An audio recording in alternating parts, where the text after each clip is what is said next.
Hello friends, welcome to Rice IAS YouTube channel. My name is Tanmoy. আজকের prelims byte সেশনে কিন্তু আমরা ক্যানাডাকে mapping পার্সপেক্টিভে cover করব। দেখো, তোমরা সবাই জানো যে গতকাল কানাডার পিএম মার্ক কার্নি উনি কিন্তু ইন্ডিয়াতে ল্যান্ড করেছে। একটা স্ট্র্যাটেজিক কিন্তু সামিট হতে চলেছে ইন্ডিয়া আর কানাডার মধ্যে। এইবার যখন এই সামিটটা হয়ে যাবে তারপরে কিন্তু আমরা এই পার্টিকুলার সামিটটাকে মেইনসের পার্সপেক্টিভে অ্যানালিসিস করব, টু ডিপ অ্যানালিসিস যে আমাদের প্রোগ্রামটা আছে তার সেটার থ্রুতে। কিন্তু তার আগে আমাদের কিন্তু প্রিলিমসের পার্সপেক্টিভ থেকে, বিশেষ করে ম্যাপিং পার্সপেক্টিভ থেকেও কিন্তু আমরা যদি ক্যানাডাটা কভার করি তাহলে কিন্তু there is high chance Canada related আবার কোয়েশ্চেন আসতে পারে। যেমন দেখো 2024 কিন্তু অলরেডি কোয়েশ্চেন চলে এসছে। কোয়েশ্চেনটা দেখো কি বলেছে, the longest border between any two countries in the world. ওই 2024 কিন্তু ক্যানাডা প্রচুর নিউজ ছিল, ঠিক আছে, নিউজে ছিল। কি বলেছে আনসারটা কি হবে না, তো এ হবে Canada and United State longest border between any two countries in the world. ঠিক আছে, তো এখান থেকে ইন্সপিরেশন ড্র করে আমরা এটা কনক্লুশনে আসতে পারি যে ক্যানাডার উপর কিন্তু কোয়েশ্চেন আবারও আসতে পারে, বিশেষ করে ইউপিএসসিতে প্রিলিমসে। এটা আসলে ম্যাপিং পার্সপেক্টিভ থেকে আসার চান্স কিন্তু সব থেকে বেশি। তো এটা মাথায় রেখে আমরা আর্টিকেলটা শুরু, ম্যাপিং অফ ক্যানাডা। এই ম্যাপটার থ্রুতেই কিন্তু আমরা পুরোটা পড়বো। আর আমাদের এই এই পার্টিকুলার রিজিয়ন রিলেটেড ম্যাপিংটা পুরো ক্রিস্টাল ক্লিয়ার হয়ে যাবে। এর আগের দিন আমরা ইসরায়েল রিলেটেড ম্যাপিং কিন্তু কভার করেছি, খুব ভালো করে ওই ভিডিওটা দেখবে। ওখান থেকে কিন্তু there is a high chance আজকে যখন অ্যাটাক হয়ে গেল না ইরানের উপর, ঠিক আছে, ইসরায়েল ইউএস অ্যাটাকটা করলো, এই রিজিয়নটা কিন্তু বহুত ইম্পর্টেন্ট হয়ে যাচ্ছে ম্যাপিং পার্সপেক্টিভে। খুব ভালো করে ওই জিনিসগুলোকে ফোকাস করবে, ঠিক আছে। আর কালকের ভিডিওতে বারবার দেখিয়েছি যে কিভাবে ইউপিএসসি ম্যাপিং রিলেটেড কোয়েশ্চেন জিজ্ঞাসা করে, ঠিক আছে। তো ওটাও ক্লিয়ার হয়ে যাবে, ঠিক আছে। ম্যাপিং অফ কানাডাতে প্রথমে আমরা দেখব কনটেক্সট, এরপরে ফিজিওগ্রাফিক রিজিয়ন, মাউন্টেন সিস্টেম দেখব, রিভার্স অ্যান্ড লেকের উপর ফোকাস করব, ঠিক আছে। স্ট্র্যাটেজিক আইল্যান্ড অ্যান্ড স্ট্রেট বিশেষ করে এগুলোর উপর ফোকাস করব। দেন আমরা চলে আসবো যে ইকোনমিক পার্সপেক্টিভে দেখব major mineral found in Canada, ঠিক আছে। Metallic mineral and plus energy মিনারেলও কিন্তু আমরা দেখব। আর তারপরে আমি চাইবো এই পার্টিকুলার কোয়েশ্চেনটা প্রিলিমসের তোমরা সলভ করো, ঠিক আছে। সলভ করে কমেন্ট সেকশনে আমাদের যে আনসারটা জানো, ঠিক আছে। কনটেক্সট যেটা বললাম যে mark Carney recently কানাডান prime minister, উনি ইন্ডিয়াতে এসছে, ঠিক আছে, এটাই কনটেক্সট। আর এখানে একটা এই যে central pillar of the bilateral talk would be India Canada critical mineral partnership. Critical মিনারেলের যে ইম্পর্টেন্স সেটা কিন্তু আমরা বুঝতে পারছি, ঠিক আছে। We are living in the age of industrial revolution 4.0, ঠিক আছে। আর এখানে যে সেমিকন্ডাক্টর, আর্টিফিশিয়াল ইন্টেলিজেন্স এসবের রোল কিন্তু প্রচুর। আর এইগুলোর না ব্যাকবোন না এই ক্রিটিক্যাল মিনারেল, ঠিক আছে। সেগুলো অন্য কোনো একটা ভিডিওতে আমরা ডিটেলসে ডিসকাশন করবো, বাট ম্যাপিংয়ে আমরা চলে আসি। দেখো, কানাডার না 7টা ফিজিওগ্রাফিক রিজিয়ন আছে, এক এক করে আমরা দেখে নিই। ফার্স্ট হচ্ছে ক্যানাডিয়ান শিল্ড। এটাকে কি বলা হয় জানো? এটাকে মিনারেল হাউস বলা হয়, প্রচুর মিনারেল পাওয়া যায় এখানটায়, ঠিক আছে। আর এই আমরা যে গ্রিন এনার্জিতে ট্রানজিশন করছি না, যে করার যে চেষ্টা করছি, তার জন্য কিন্তু ওখানকার যে মিনারেল, এটা কিন্তু প্রচুর একটা সিগনিফিকেন্ট রোল প্লে করে। এর জন্যই কিন্তু ইন্ডিয়া কানাডা ক্রিটিক্যাল মিনারেল পার্টনারশিপের উপর কিন্তু গভর্নমেন্ট এত ফোকাস করছে। জিনিসগুলোকে কানেক্ট করো, everything will be crystal clear, ঠিক আছে। কোনো কিছু না সাইলোসে হয় না। ওই ব্যাপারটাকে বোঝো, যখন কানেক্ট করবে তখন জিনিসগুলো আস্তে আস্তে ক্ল্যারিটি বাড়বে, ঠিক আছে। তো ফিজিওগ্রাফিক রিজিয়নে কি আসছে প্রথমে, যে ক্যানাডিয়ান শিল্ড, ঠিক আছে। এখানটায় একবার ম্যাপে দেখে নাও যে ক্যানাডিয়ান শিল্ডের রিজিয়নটা কোথায়। This is the Canadian shield region, ঠিক আছে, এই রিজিয়নটা বোঝা গেল। আর এটাতে কি, যেমন বললাম এটা মিনারেল হাউস, এখানে ধরো আয়রন, নিকেল, কপার, গোল্ড, এগুলো হিউজ রিজার্ভ পাওয়া যায়, ঠিক আছে। এরপরের যেটা আছে দ্য ওয়েস্টার্ন কর্ডিলেরা, ঠিক আছে। ওয়েস্টার্ন কর্ডিলেরা ম্যাপিংয়ে কোথায় আছে, this part is western Cordillera, ঠিক আছে। আর এগুলো কি দেখো, এগুলো মেইনলি হাই অ্যান্ড রাগ মাউন্টেন। এর মধ্যেই কিন্তু মানে রকি যে বলে যে মাউন্টেনটা আছে সেগুলো কিন্তু এটার পার্ট, ঠিক আছে। এরপরে আসছে ইন্টেরিয়ার প্লেন, এটাকে কি বলা হয় জানো? Bread basket of Canada. এবার ইন্টেরিয়র প্লেনটা কোথায়? এটা। এখানে দেখবে প্রচুর লেক আছে। কানাডাতে না প্রচুর লেক পাওয়া যায়। মানে ওয়ার্ল্ডের 7% ফ্রেশ ওয়াটার রিজার্ভ কিন্তু কানাডাতে আছে। ঠিক আছে? তো এইটা হচ্ছে ইন্টেরিয়র প্লেন। ক্যানাডিয়ান শিল্ড দেখলাম, ওয়েস্টার্ন কর্ডিলেরা দেখলাম, ইন্টেরিয়র প্লেন দেখলাম। এরপরে কি আসছে? Appalachian region. এটা কোথায় আছে না? ইস্টার্ন সাইডে আছে। দেখো, this is Appalachian region. Clear হচ্ছে? এরপর দেখো, আর্কটিক আর্কিপিলাগো। আচ্ছা বলতো আর্কটিক আর্কিপিলাগো কোথায় থাকবে? এর অবভিয়াসলি নর্থে থাকবে। ঠিক আছে? এই দেখো, আর্কটিক আর্কিপিলাগো। ঠিক আছে? এরপরে আরো দুটো যে আছে physiography region, Saint Lawrence lowland আর হাডসন বে লোল্যান্ড। ঠিক আছে? এরপর আমরা চলে আসি মাউন্টেন সিস্টেম অ্যান্ড রেঞ্জে। মাউন্টেন সিস্টেম যেমন বললাম ওয়েস্টার্ন কর্ডিলারা, তার পার্ট আছে কিন্তু রকি। রকি মাউন্টেন কিন্তু ইউএসএতেও আছে, কানাডাতেও আছে। আর এর সাথে সাথে আরেকটা মাউন্টেন খুব ইম্পর্টেন্ট, সেন্ট এলিয়াস মাউন্টেন। কানাডার যে হাইয়েস্ট পয়েন্ট আছে না, মাউন্ট লোগান, ঠিক আছে? ওটা কিন্তু এই মাউন্টেনেরই পার্ট। একবার ম্যাপে দেখে নাও। এই যে মাউন্ট লোগান। ঠিক আছে? এই সাইডটা দেখতে পাচ্ছ? এখানটা হচ্ছে কানাডিয়ান শিল্ড, এখানটা ইন্টেরিয়র প্লেন, এই জায়গাটা ইন্টেরিয়র প্লেন, এখানে কানাডিয়ান শিল্ড, আর এখানে কিন্তু এই মাউন্টেনিয়াস রিজিয়ন। আর এটা মনে রাখবে, এই পাশে হচ্ছে আটলান্টিক ওশান, এখানে প্যাসিফিক ওশান, এখানে বিউফর্ট সি। ঠিক আছে? আর এইখানটা কিন্তু আসছে এই পাশে নিচে সাউথে ইউএসএ, আর এখানে আলাস্কা। এই যে এই পার্টিকুলার জায়গাটা, এটা কিন্তু ইউএস এর পার্ট। আর উপরে আর্কটিক। ঠিক আছে? আর এখানটায় গ্রিনল্যান্ড। তোমরা সবাই দেখতে পাচ্ছ গ্রিনল্যান্ড কতটা নিউজে আছে। ট্রাম্প চাচ্ছে গ্রিনল্যান্ডকে দখল করে নেওয়ার জন্য, ওখানে মিলিটারি বেস বানানোর জন্য।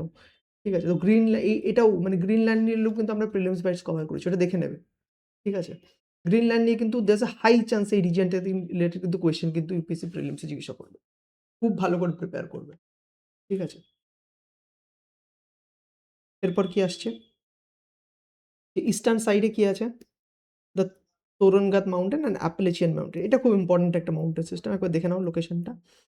This is Appalachian region. এখানে কিন্তু অ্যাপালেচিয়ান মাউন্টেন সিস্টেম আছে ইস্টার্ন রিজিয়নে। বোঝা গেল? এইবার আসছি আমরা রিভার্স অ্যান্ড লেকে। যেমন আগেই বলেছিলাম 7% of world renewable fresh water কানাডাতে আছে। রিভারের মধ্যে কি আছে না, মেইন রিভার না ম্যাকেনজি রিভার, লংগেস্ট রিভার কানাডার, 4241 কিলোমিটার। আচ্ছা, তোমরা যারা জিওগ্রাফি খুব ভালো করে রিভিশন করেছো, তোমরা বলো তো গঙ্গার লেন্থ কত? কমেন্ট সেকশনে যে আমাদের জানো, তাহলে বুঝতে পারবো যে তোমরা কতটা ভালো করে প্রিপারেশনটা নিচ্ছ। ঠিক আছে? এটা কোথায় যে মিশছে এই পার্টিকুলার রিভারটা? বিউফর্ট সি। বিউফর্ট সি কোথায় আছে বলো, রিকল করো। হ্যাঁ, নর্থ সাইডে। দেখে নাও, দিস ইজ বিউফর্ট সি। আর এই যে ম্যাকেনজি রিভার। ঠিক আছে? এখানে যে কিন্তু মিশছে। এরপর পরে কি আছে? Saint Lawrence river. এটা কি করছে না, গ্রেট লেকের সাথে, great lake to Atlantic Ocean. ঠিক আছে? এদের কিন্তু কানেক্ট করছে। এই ম্যাপটাতে দেখো কোথায় গ্রেট লেক আছে। ঠিক আছে? এই এই যে এগুলোকে বলা হচ্ছে গ্রেট লেক। ঠিক আছে? আর এটা হচ্ছে আটলান্টিক ওশানে, এখানে যে কিন্তু এই যে সেন্ট লরেন্স রিভার মিট করছে। এরপরে যে আর দুটো মানে অতটা ইম্পর্টেন্ট না, বাস নামটা জেনে রাখো, ইয়াকুন রিভার আর নেলসন রিভার। এটা Mackenzie and Saint Lawrence river কিন্তু বহুত ইম্পর্টেন্ট। এরপর আসছে কি লেকস। প্রচুর লেক আছে কানাডাতে। ঠিক আছে? তার মধ্যে দেখো গ্রেট লেক। তোমরা সবাই আশা করে শুনেছো, এবার দেখে নাও লোকেশনটা কোথায়। এর মধ্যে কি আছে লেকের মধ্যে? সুপিরিয়র আছে, হিউরন আছে, এইরি আছে, অন্টারিও আছে। ঠিক আছে? আর লেক মিশিগান আছে, কিন্তু এটা পুরোপুরি গ্রেট লেকের মধ্যেই পড়ে, কিন্তু এটা পুরোপুরি ইউএস এর মধ্যে। ম্যাপে দেখে নাও। এটা Great Lake, Lake Superior, Lake Huron, Lake Erie, Lake Ontario. ঠিক আছে? আর লেক মিশিগান। লেক মিশিগানের কি ইম্পর্টেন্ট কি ডেসক্রিপশন? লেক মিশিগান এই লেকটা পুরোপুরি ইউএসএ। এটা কিন্তু কানাডার মধ্যে নেই। আর বাদবাকি সবগুলো কিন্তু ইউএস আর কানাডা শেয়ার করে। ঠিক আছে? বোঝা গেল? এর সাথে সাথে গ্রেট বিয়ার লেক আছে, গ্রেট স্লেপ লেক আছে, আর লেক উইনিপ্যাগ আছে। একবার ম্যাপে দেখে নাও এগুলো। This is Bear Lake, this is Slave Lake, আর এখানে দেখো আছে লেক উইনিপেগ। তাহলে একবার কুইকলি ম্যাপে একবার লেকগুলো একবার দেখে নাও। নর্থ থেকে আসো, Lake Bear, Great Bear Lake, Great Slave Lake, Lake Winnipeg, আর হচ্ছে গ্রেট লেকের মধ্যে লেক সুপিরিয়ার, লেক মিশিগান যেটা কিনা এন্টায়ারলি ইউএসএতে আছে, Lake Huron, Lake Erie, Lake Ontario, আর এখানে সেন্ট লরেন্স রিভার আছে, আর এখানে ম্যাকেনজি রিভার আছে যেটা কিনা বিউফোর্ট সিতে আছে। বোঝা গেল? এইবার আমি আসছি ইম্পর্টেন্ট স্ট্র্যাটেজিক আইল্যান্ড আর ইম্পর্টেন্ট স্ট্রেটে। স্ট্রেটটা সব থেকে বেশি ইম্পর্টেন্ট। কি আছে না, আইল্যান্ডের মধ্যে যদি দেখি ব্যাফিন আইল্যান্ড। ব্যাফিন আইল্যান্ড কোথায় আছে? এখানে দেখো, এটা হচ্ছে ব্যাফিন আইল্যান্ড, লার্জেস্ট, মানে কানাডার মধ্যে যত আইল্যান্ড আছে তার মধ্যে লার্জেস্ট। আর এই উপরের আইল্যান্ডটা কি এলসমেয়ার আইল্যান্ড বলে, আর এটা হচ্ছে ভিক্টোরিয়া আইল্যান্ড। তিনটে আইল্যান্ড কিন্তু খুব ইম্পর্টেন্ট, ব্যাফিন, এলসমেয়ার অ্যান্ড ভিক্টোরিয়া। বোঝা গেল তিনটে আইল্যান্ড? এবার আসছি স্ট্রেটে। স্ট্রেটে কি আছে না, ডেভিস স্ট্রেট আছে আর হাডসন স্ট্রেট আছে। একবার দেখে নি কোথায় আছে। দেখো, এটা কানাডা আর এটা হচ্ছে গ্রিনল্যান্ড। উপরে আর্কটিক, এটা হচ্ছে আটলান্টিক। এই আর্কটিক আর আটলান্টিককে কানেক্ট করছে দেখো কি, ডেভিস স্ট্রেট। কি, ডেভিস স্ট্রেট। আর এখানে দেখো দেখতে পাচ্ছ তোমরা হাডসন বে, আর এ পাশে আটলান্টিক। হাডসন বে আর আটলান্টিকে কে কানেক্ট করছে না, হাডসন স্ট্রেট। বোঝা যাচ্ছে? এরপরে আরো দুটো স্ট্রেট আছে, একটা হচ্ছে strait of Belle Isle and Juan de Fuca strait. ঠিক আছে, মেইনলি এই দুটো strait important, Davis strait and Hudson strait. দেখো, তোমরা জিওগ্রাফিতে যখন রিভিশন করবে না ওশান কারেন্টস, তখন এই ম্যাপটাকে আরেকবার রিভিশন করে নাও। ঠিক আছে, ওশান কারেন্টের সাথে লিঙ্ক করে যদি এটা পড়তে পারো না, তাহলে তোমাদের কনসেপচুয়াল ক্লিয়ারিটি নেক্সট লেভেলে চলে যাবে। মানে তোমরা সব কিছু না কানেক্ট করতে পারো, কানেকশনে ফোকাস করো। ঠিক আছে, তো ওশান কারেন্টটা পড়ার সময় এটা রিভিশন করবে, এটা মনে রাখো। তো এটা ছিল হচ্ছে ফিজিক্যাল ক্যারেক্টারিস্টিক। এরপরে হচ্ছে ইকোনমিক জিওগ্রাফিতে আমি যদি চলে আসি, মেজর মিনারেলের মধ্যে প্রথমে যদি মেটালিক মিনারেল দেখি, তাহলে আমরা ইউরেনিয়াম দেখতে পারবো। Canada one of the world largest uranium reserve. ইন্ডিয়াতে কিন্তু ইউরেনিয়াম রিজার্ভ অনেক কম। আমাদের কিন্তু থোরিয়ান রিজার্ভ প্রচুর আছে, বাট ইউরেনিয়াম রিজার্ভ কিন্তু কম আছে।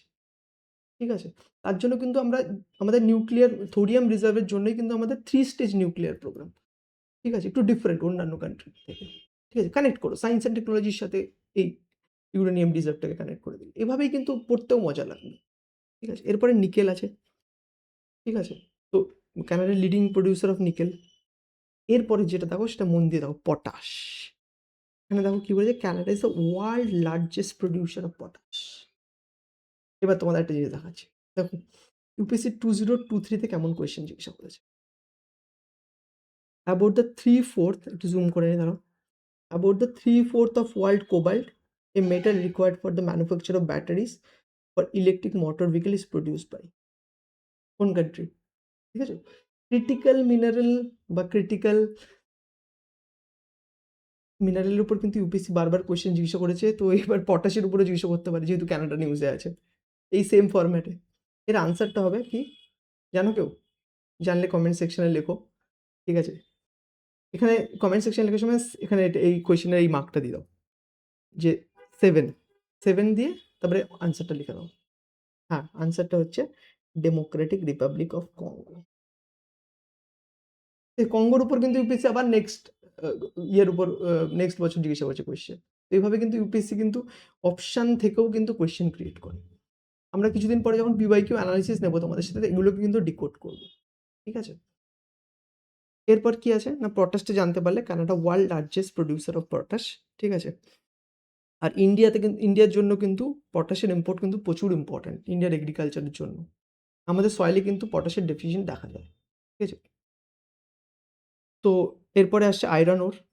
প্রচুর আয়রন ওর পাওয়া যায়। ঠিক আছে, heavily concentrated in Labrador tough. ঠিক আছে, এরপরে এছাড়াও কপার, গোল্ড, জিঙ্কও কিন্তু কানাডাতে পাওয়া যায় ভালো পরিমাণে। এরপর যদি আমরা মিনারেল, এনার্জি মিনারেল চলে আসি, তাহলে দেখব ক্রুড অয়েলের কিন্তু ভালো প্রমিনেন্স আছে। মেইনলি আথাবাস্কা অয়েল স্যান্ড যেটা আছে আলবার্টা রিজিয়নে, ঠিক আছে? সেখানে কিন্তু ক্রুড অয়েলের ভালো পরিমাণে ক্রুড অয়েল পাওয়া যায়, ঠিক আছে? এছাড়াও ন্যাচারাল গ্যাস অ্যান্ড কোলের কিন্তু সিগনিফিক্যান্ট অ্যামাউন্ট অফ রিজার্ভ আছে। বাট এগুলো তো একটা ওভারভিউ দিলে যে কী আছে। দুটো জিনিস আমি চাইবো না কোনো মতেই তোমরা ভুলো। এক হচ্ছে ইউরেনিয়াম অ্যান্ড পটাশ। এই দুটো কিন্তু মনে রাখতেই হবে, ঠিক আছে? Uranium and potash. Potash, Canada is the world largest producer of potash. একবার কুইকলি জাস্ট ম্যাপটা রিভিশন করে নাও। স্ক্রিনটা একবার পজ করো। জাস্ট কুইকলি একবার রিভিশন করে নাও। বিউফোর্ট সি কোথায় আছে? হাডসন বে কোথায়? ঠিক আছে? ৩-৫টা যে ইম্পর্টেন্ট লেক আছে, আরও যে ম্যাকেনজি রিভার, সেন্ট লরেন্স, ঠিক আছে? আর কোনো যদি কোয়েশ্চেন থাকে, কোনো ডাউট থাকে, কমেন্ট সেকশনে আমাদের জানাও, ঠিক আছে? এইবার এই কোয়েশ্চেনটাকে সলভ করো। স্ক্রিনটা পজ করে সলভ করো। Consider the following statement regarding mapping of Canada. ঠিক আছে? ৩টে স্টেটমেন্ট দেওয়া আছে, বলো কোনটা হবে? কমেন্টে যেয়ে আনসারটা লেখো, ঠিক আছে? আর তোমাদের জন্য আরেকটা অ্যানাউন্সমেন্ট, যারা বিশেষ করে বেঙ্গলি মিডিয়ামে ইউপিএসসি দিচ্ছ, দেখো এই সেম কন্টেন্টটা কিন্তু আমরা বেঙ্গলিতেও প্রোভাইড করছি, যাতে তোমাদের কারেন্ট অ্যাফেয়ার্স রিলেটেড যে কন্টেন্টের প্রবলেম তোমরা বেঙ্গলি মিডিয়ামে ফেস করো, এই প্রবলেমটা যাতে না থাকে। কোথায় পাবে এই কন্টেন্টটা? না, আইসিআইসির ওয়েবসাইটে চলে যাও, সেখানে কিন্তু এই সেম কন্টেন্টটা দেওয়া আছে। আর তার যে লিঙ্কও কিন্তু ভিডিওর কমেন্ট সেকশনে দেওয়া আছে, ঠিক আছে? দেখো সব কিছু কভার করা আছে, প্রেক্ষাপট, কনটেক্সট, প্রাকৃতিক অঞ্চলসমূহ, যেমন অ্যাপালেচিয়ান অঞ্চল, ঠিক আছে? পর্বত ব্যবস্থা, এভরিথিং ইজ কভার। তারপরেও কিন্তু এমসিকিউ দেওয়া আছে, বুঝতে পারলে? আর এর সাথে, সাথে আমি আশা করছি তোমরা এই আমাদের আর দুটো যে ফ্ল্যাগশিপ ইনিশিয়েটিভ আসছে, যেগুলো মেইনসের কারেন্ট অ্যাফেয়ার্সে আমরা ক্যাটার করছি, editorial explained and deep analysis, এগুলো রেগুলারলি ফলো করছো, ঠিক আছে? এই রিলেটেড যদি কোনো ডাউট থাকে কমেন্ট সেকশনে যে জানাও, আমরা তোমাদের হেল্প করব। আর ইন জেনারেল প্রিপারেশন রিলেটেড প্রবলেমও কিন্তু তোমরা আমাদের অ্যাপ্রোচ করতে পারো, ঠিক আছে? And thank you so much for attending this particular discussion. All the very best for your upcoming prelims exam. Thank you.